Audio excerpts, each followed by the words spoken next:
E aí pessoal, tudo certo? Bem-vindos ao canal Coleção Paralela. Sou o Rodrigo, este é o fantástico mestre do terror. E é mais um momento neste canal para falar de personagens que eu gosto. E é a terceira vez que vai se falar dele. A gente vai falar do Badger. Vocês já notaram, vocês já entraram no vídeo sabendo. A gente vai falar novamente do grande Badger, que é um personagem pelo qual eu tenho carinho. Não diria que é um dos meus personagens prediletos. Badger tem uma carreira tão intermitente, tão interrompida, né? Não só no Brasil, mas até mesmo lá fora, que é difícil ele ser o personagem predileto da pessoa, porque é um personagem que aparece pouco, né? Mas quanto mais eu leio sobre ele, mais eu gosto. Até porque percebe-se que é um personagem muito à frente do seu tempo e isso é muito legal. O Badger eu conheci nos anos 80, nas publicações da Cedibra. Que eu tenho aqui, a Cedibra publicou na época o Badger, se não me engano, saíram apenas 4 números. Eu posso estar dando uma informação errada agora, mas pelo que eu me lembro teve apenas 4 edições. Dessas 4, atualmente eu tenho 3, né? E sou extremamente feliz por tê-las. Temos esta daqui, né? A grande Badger, que essa é, inclusive, a número 1. Né, a estreia do personagem, linda, maravilhosa,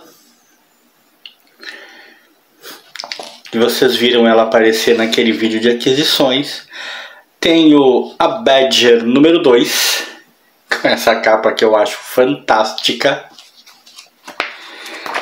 Temos a Badger número 4, se não me engano, é essa daqui. É a número 4.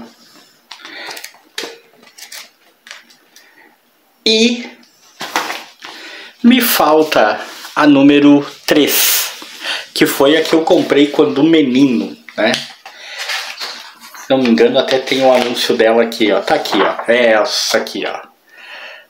Quando menino foi essa que eu comprei. A Badger número 3. Então só me falta uma para completar essa micro coleção que a Cedibra lançou na época. Eu espero encontrar essa edição. Espero completar. E tenho essas 2 outras edições que acabaram vindo na mesma aquisição em que eu adquiri a número 1. Né? Vieram o número 3 e o número 1 de uma minissérie que a Abril publicou e que eu nunca soube que ela tinha publicado, que se chama Badger Alucinado.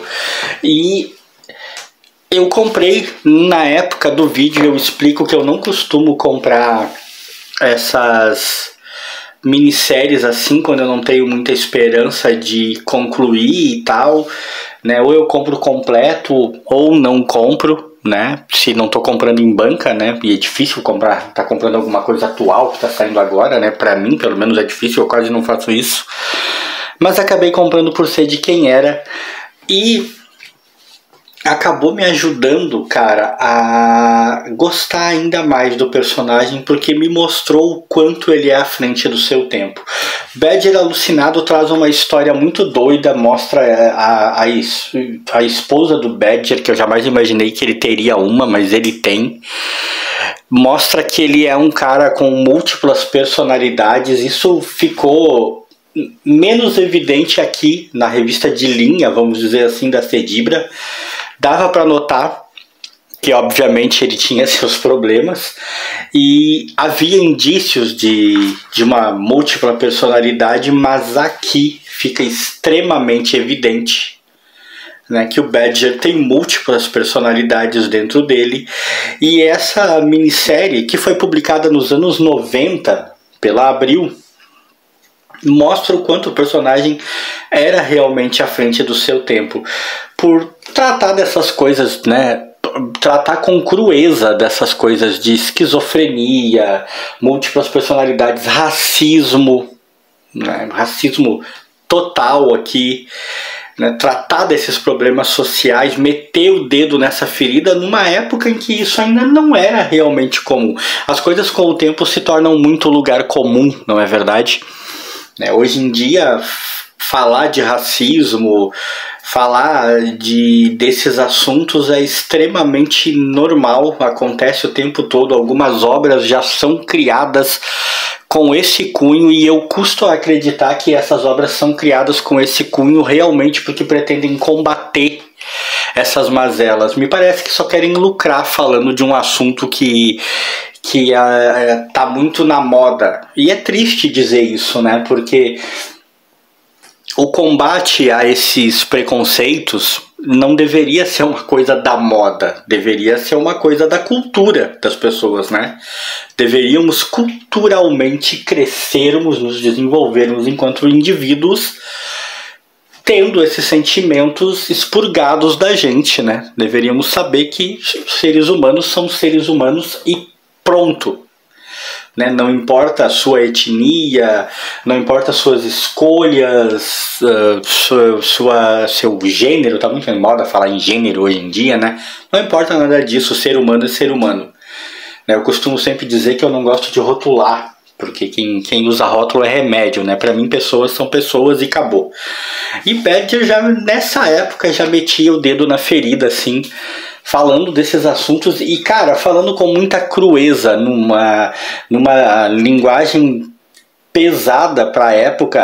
A gente costuma achar que os anos 90 eram bem cáusticos se comparar com hoje em dia, e sobre certos aspectos eram realmente muitas coisas que hoje em dia nem se poderia sonhar em passar na TV ou mesmo ser publicado num quadrinho. Na época eram extremamente comuns, mas ao mesmo tempo determinadas questões eram meio que tabus, eram meio que inéditas. Ninguém se preocupava tanto em falar delas, ninguém tratava delas com crueza, e o Badger já trazia isso nas suas loucuras. Há inclusive estupro aqui, né? Ele, quando menino, acabou sendo violentado pelo pai dele, né? E é uma informação que, é claro, eu não tinha e que me deixou impressionado pela, como eu disse, pela extrema brutalidade, pela extrema crueza que o Badger já trazia. Enfim, só me deu vontade de completar mais essa minissérie, né? Me deu mais vontade ainda de completá-la e me trouxe ainda mais admiração pelo personagem. O fato de eu encontrar essas edições do Badger me fez dar uma pesquisada um pouco mais sobre o personagem, coisa que eu não fazia há muito tempo. Acabei descobrindo, até para minha tristeza, que mesmo nos Estados Unidos a publicação dele é muito intermitente, né? Ele volta de tempos em tempos, essa grande criação do Mike Baron, né? Ele volta de tempos em tempos, mas acaba desaparecendo de novo, depois volta. Infelizmente é um personagem que, de certa maneira, construiu um grupo de fãs, mas não vingou de verdade, né?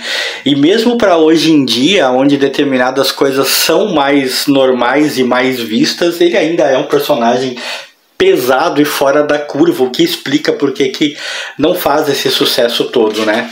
Badger alucinado traz, é claro, como escritor, o Baron, né? Que, né, acho que não tinha como ser outros, e como artistas traz um monte de gente, né? Em várias páginas, tipo Frank Aaron, Jeff Butler, né, Spider e Jay Goldfer, Mike Zeck é legal, em John Beat, Rei Murtaugh, e na outra edição traz uma outra lista, né, com outras pessoas e tal. Alguns até são os mesmos.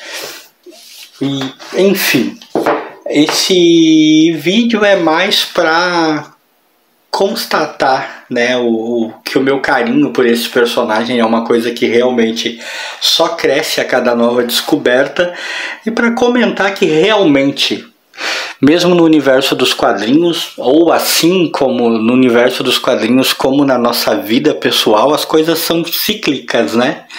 Nada se cria totalmente do zero, tudo é uma reinvenção, tudo volta. Anos 90, né? Uma época com uma pegada totalmente diferente da que temos hoje, uma época com menos mimimi. E justamente por ter menos mimimi, porque o ter menos mimimi tem dois lados, né? Tem o lado em que as coisas eram mais simples e funcionavam melhor sobre determinados aspectos, e tem o lado que para isso acontecer, muita coisa que não deveria ser ignorada, que devia ser combatida, era ignorada. Os anos 90, como qualquer era da nossa vida, tinha isso. E nos anos 90 lá estava o Badger falando de violência racial, falando de estupro, falando de esquizofrenia, tudo numa época em que isso certamente não contribuía para torná-lo um personagem popular, como nunca contribuiu. Mas eu curto demais esse personagem, gosto mesmo, e vou atrás dos números que me faltam para essa minissérie, e do número 1 da do número 3 da Cedibra, que é a única edição que me falta. Gostou desse vídeo? Like aí pra mim e pro Mestre do Terror.